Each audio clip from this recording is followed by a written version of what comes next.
Hello दोस्तों, स्वागत है आपका अपना YouTube channel Bihari math classes में। दोस्तों, मैं हूं रोहन। आज के इस वीडियो में हम नंबर सिस्टम यानी संख्या पद्धति के बारे में पढ़ेंगे, लेकिन उससे पहले हम संख्या पद्धति में कुछ संख्या के बारे में जान लें। दोस्तों, यह संख्या पद्धति है।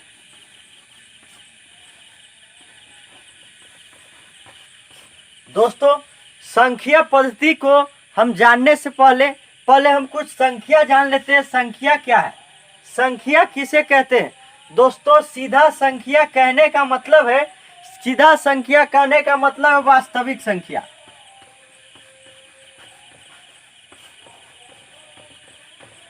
दोस्तों, यह एनटीपीसी का ही क्लास है, आप घबराइए नहीं। एनटीपीसी का क्लास हम करा रहे हैं, हम आपको पढ़ा रहे हैं। हम सिर्फ क्वेश्चन आंसर नहीं करवाएंगे। दोस्तों, क्वेश्चन आंसर करवाने से क्या होता है कि आपको जो प्रश्न पूछा गया है उसका तो हम क्वेश्चन आंसर करवा देंगे, लेकिन क्या पता बोर्ड जो है, रेलवे बोर्ड जो है, जो नया क्वेश्चन लगा दे। तो हम काहे ना सब चीज का, आप जैसे मान लीजिए किसी रणभूमि में गए, आपके तर्कस में ब्रह्मास्त्र भी है, शिव जी का तीर वाला भी है और विष्णु चक्र भी है, तबे ना आप जो चीज होगा सब चला दीजिएगा। उधर से जे अटैक करेगा इधर से वो बाण चला दीजिएगा। लेकिन यदि आप खाली उहे ले गए हुए हैं, मान लेते पिछला युद्ध में वो विष्णुए चक्र चलाया था और इस युद्ध में कहीं हो सकता है ब्रह्मास्त्र चला देगा, तो ब्रह्मास्त्र आपके पास होना चाहिए ना। इसलिए आप सबसे पहले हर चीज को जान लीजिए, क्योंकि पढ़ाई का मतलब ये है कि आप पूरा चैप्टर को अच्छी तरह से समझे। आप सिर्फ क्वेश्चन आंसर करने से नहीं होगा, आप क्वेश्चन आंसर कर लीजिएगा और वो हो सकता है बदल के क्वेश्चन दे दे। इसलिए आपको हम शुरू से पहले छोटी छोटी बात हम आपको समझा देते हैं, फिर उसके बाद ये छोटी छोटी बात से ही प्रश्न उठ जाती है। दोस्तों, हम बताएंगे कि कैसे प्रश्न उठ जाती है। एनटीपीसी का ही क्लास है, हम एनटीपीसी का ही क्लास करा रहे हैं, रेलवे आरआरबी एनटीपीसी। दोस्तों, हमने सिलेबस में आपको बताया था, उसी का क्लास है। बस हम आपको इसका इंट्रोडक्शन दिलवा देते हैं, फिर हम क्वेश्चन आंसर के हर टाइप का क्वेश्चन के पर भी चलेंगे। लेकिन इससे पहले आप समझ लीजिए कि संख्या क्या है, क्योंकि छोटी छोटी बात पर ही गलती करने की वजह से हमारी क्वेश्चन वहां पे एग्जाम में गलती हो जाती है। देखिए दोस्तों, सीधा संख्या कहने का मतलब है वास्तविक संख्या, लेकिन वास्तविक संख्या के अलावे भी संख्या होती है। दोस्तों, वास्तविक संख्या के अलावे भी संख्या होती है, हम बताते हैं। देखिए, वास्तविक संख्या के अलावे सबसे पहले हम बता दें कि संख्या कितने टाइप का होता है। संख्या होता है 3 तरह का। देखिए, वास्तविक संख्या होता है, वास्तविक संख्या। दूसरा होता है अवास्तविक संख्या।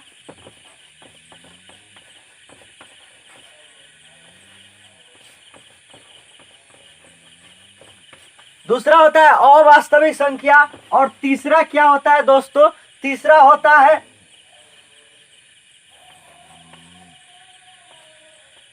सम्मिलित संख्या।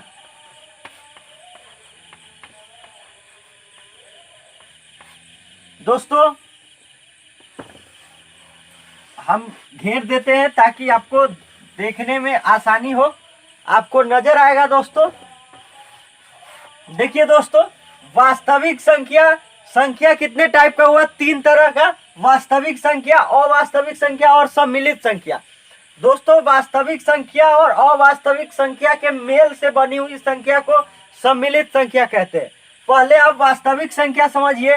वास्तविक संख्या यानी आम जीवन में यूज होने वाली जितनी भी हमारी संख्या है, जितना भी नंबर है, जैसे 1, 2, √3, 4, 5, सब चीज। 3 हो गया, 2/5 हो गया, 0 हो गया, √3 हो गया, इसी तरह √3/5 हो गया। ये जितनी भी संख्या है दोस्तों, यह वास्तविक संख्या के अंतर्गत आता है, वास्तविक संख्या के अंतर्गत।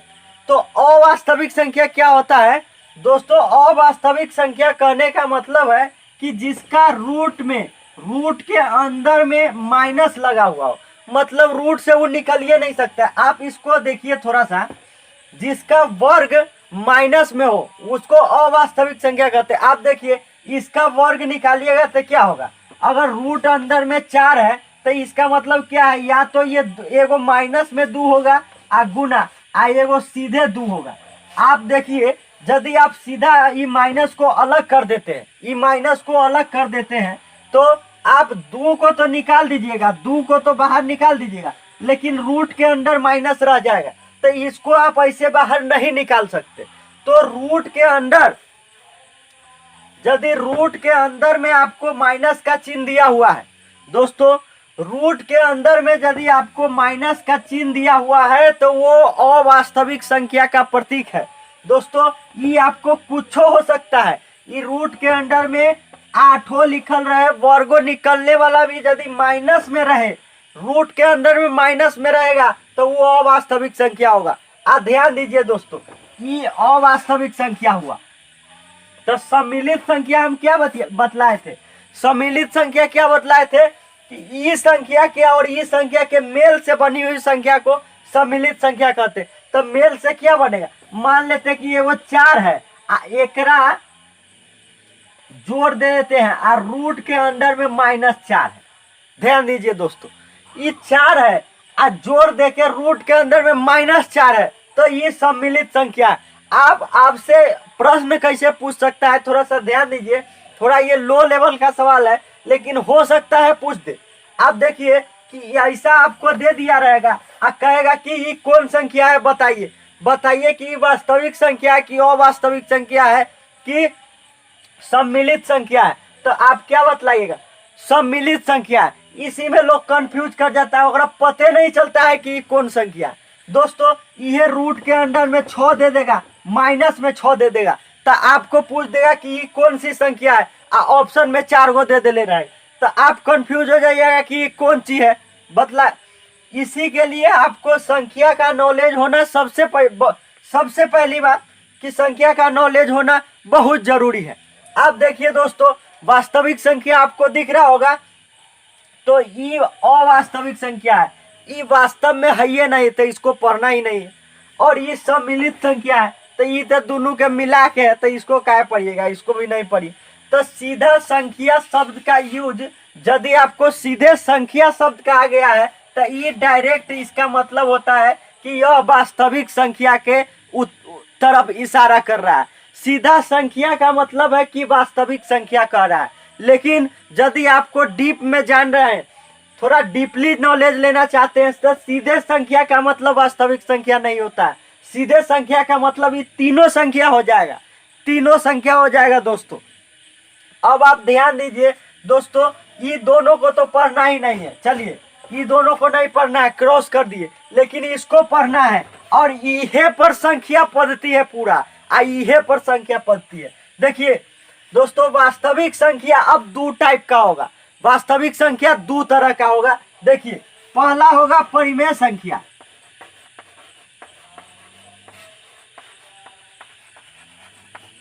दोस्तों संख्या का ऐसा कॉम्बिनेशन कहीं पर यदि आपको कोई पढ़ा देगा तो फिर आप कमेंट बॉक्स में लिख दीजिएगा।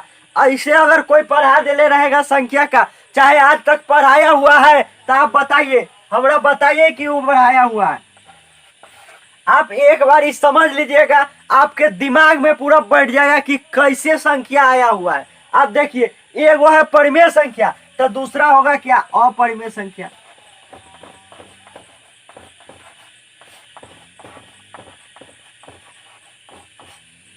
दूसरा अपरिमेय संख्या होगा। दोस्तों परिमेय संख्या के बारे में हम बता दें आपको, थोड़ा सा नहीं, पूरा बतलाएंगे, आप टेंशन नहीं लीजिए। आइए दोस्तों, अब ये मिटाते हैं। ये परिमेय संख्या, ये वास्तविक संख्या 2 टाइप का है, एगो परिमेय संख्या है और एगो अपरिमेय संख्या है। आइए अब इस दोनों के बारे में जानते हैं, परिमेय संख्या और अपरिमेय संख्या। देखिए सबसे पहले हम परिमेय संख्या के बारे में बता दें। परिमेय संख्या उसे कहते हैं जिसको P/Q के रूप में लिख सके। P/Q के रूप में कहने का मतलब है कि बट्टा में लिख सके, और जहां P और Q, P एंड Q कोई पूर्णांक हो दोस्तों, पूर्ण संख्या पूर्णांक संख्या क्या है वो भी हम बताएंगे। P और Q दोनों पूर्णांक हो, ये हम पूर्णांक भी बताएंगे। पूर्णांक संख्या किसको कहते हैं वो भी। ये P एंड Q पूर्णांक हो और Q बराबर 0 नहीं हो, Q बराबर 0 नहीं हो, यानी बट्टा में 0 नहीं हो, लेकिन ये दोनों पूर्णांक होना चाहिए। बट्टा में 0 नहीं होना चाहिए और पूर्णांक होना चाहिए। अब हम जैसे आप सोच रहे होंगे कि पूर्णांक का ये दिए तो 0 काहे नहीं। दोस्तों 0 एक पूर्णांक संख्या है, लेकिन कहता है कि पूर्णांक होना चाहिए, तो पूर्णांक तो 0 भी ना है, लेकिन 0 नहीं होना चाहिए। यह इसके लिए इसको काटा गया है दोस्तों, जिसको P बटा Q के रूप में लिखा जा सके, और जो P और Q दोनों पूर्णांक हो और Q यानी बट्टा में 0 ना हो। देखिए दोस्तों एग्जाम्पल के लिए हम बता दें कि जैसे 4/5 पूर्णांक है, अब -3/4 ये भी है दोस्तों, 0/3 ये भी हो सकता है। ठीक है, खाली बट्टा में नहीं होना चाहिए 0, बट्टा में 0 नहीं होना चाहिए। दोस्तों अपरिमेय संख्या के बारे में देखेंगे। अपरिमेय संख्या कहने का मतलब है, अपरिमेय संख्या का मतलब है कि जिसको P बटा Q के रूप में व्यक्त नहीं किया जा सके।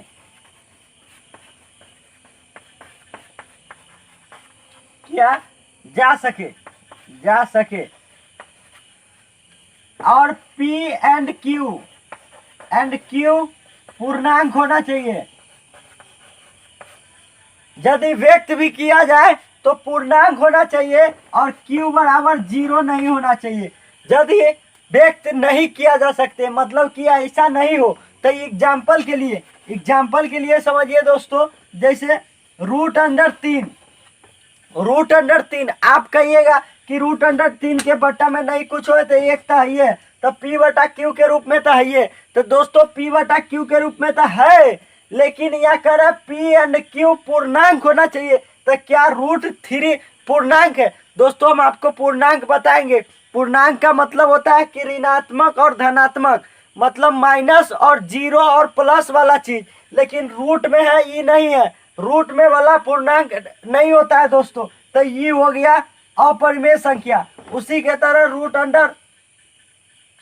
√3/5 ये भी P बटा Q के रूप में आप देख रहे हैं, लेकिन ये P बटा Q के रूप में है नहीं, क्योंकि यह P एंड Q पूर्णांक होना चाहिए।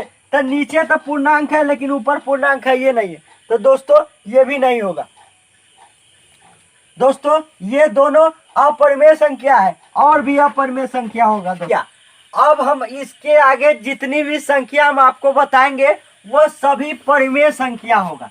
दोस्तों इसके आगे हम जितना भी संख्या अब आपको बताएंगे, जैसे में हम पहला बताएंगे प्राकृत संख्या।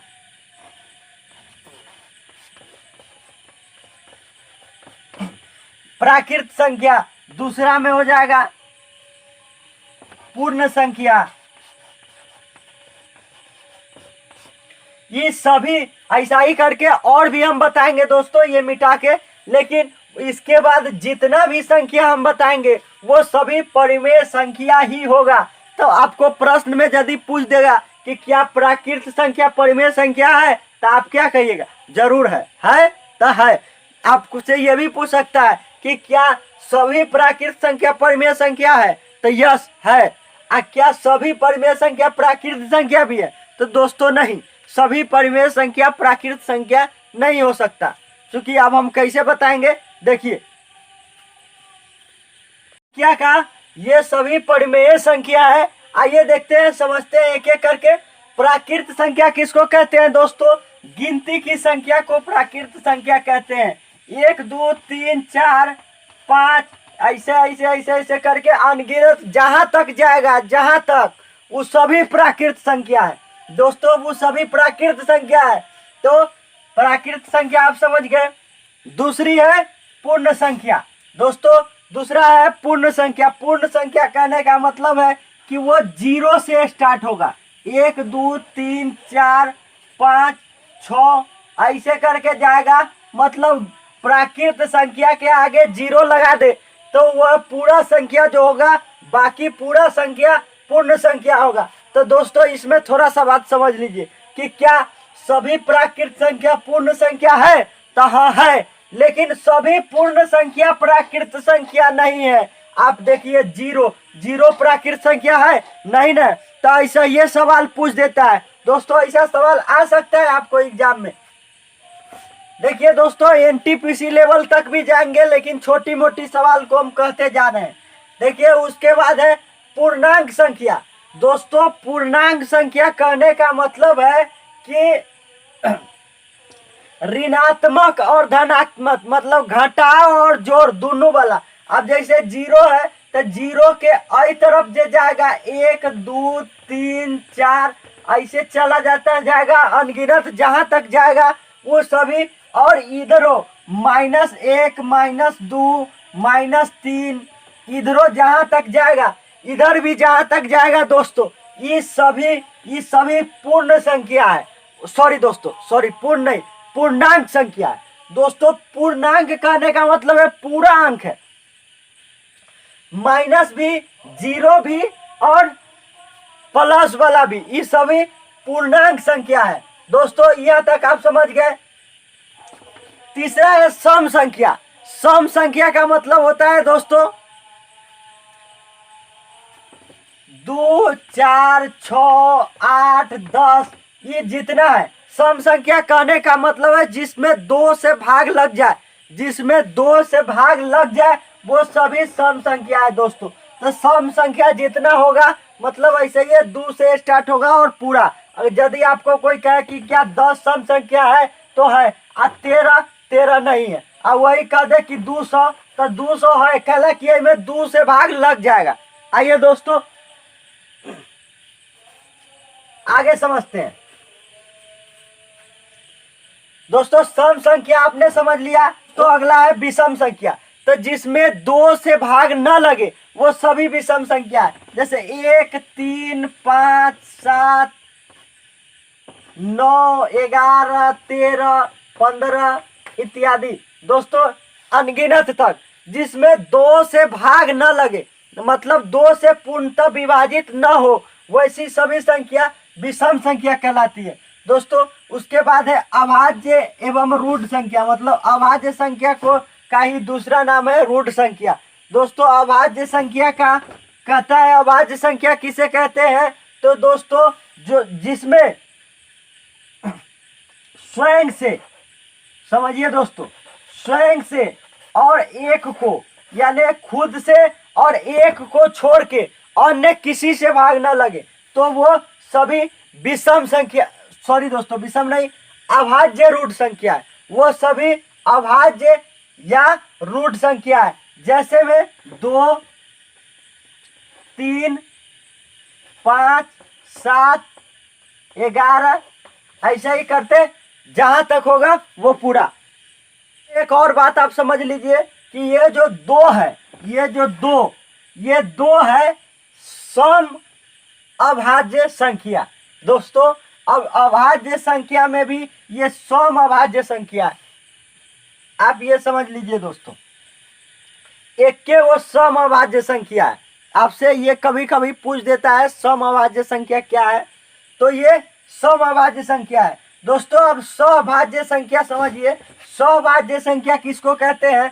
तो प्राकृत संख्या, वैसी प्राकृत संख्या, वैसी 2 प्राकृत संख्या जिसका महत्व समापवर्तक महत्तम 1 हो दोस्तों, जिसका महत्तम 1 हो। जैसे 2 5 2 7 इत्यादि।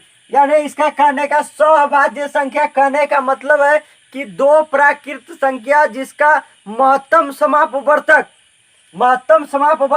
1 हो, वैसी संख्या सभी सहभाज्य संख्या कहलाती है दोस्तों। वैसी संख्या सभी सहभाज्य संख्या कहलाती है। अगला है भाज्य संख्या, भाज्य संख्या या यौगिक संख्या। यौगिक संख्या दोस्तों, भाज्य या यौगिक संख्या कहने का मतलब है कि एक और स्वयं से भाग तो लगे ही, बाकी औरों कोनो संख्या से भाग लग जाए, वो सभी संख्या जैसे 4 6 8 10, 12, ये सभी 9, ये जितनी भी संख्या है सभी भाज्य संख्या है। दोस्तों इस वीडियो में हमने भाज्य संख्या यानी संख्या के बारे में बताया है। दोस्तों ये एनटीपीसी का नंबर सिस्टम क्लास है। इसके बाद हम आपको और सारी जानकारी देंगे। ये संख्या है, संख्या आपको समझ में आ गया है, आप संख्या समझ गए हैं तो आपको क्वेश्चन बनाने में आसान होगी। दोस्तों अगली वीडियो हम बोर्ड मास वाला लाएंगे। बोर्ड मास, आप बोर्ड मास थोड़ा सा समझ लीजिए, फिर उसके बाद आगे देखेंगे। दोस्तों वीडियो यदि पसंद आ गया है तो चैनल को सब्सक्राइब कर लीजिए, वीडियो को लाइक कर दीजिए और बेल आइकन दबा लीजिए ताकि आपको नोटिफिकेशन मिलता रहेगा और जब भी मैं नया वीडियो डालूंगा तो। और दोस्तों के साथ शेयर किया कीजिए।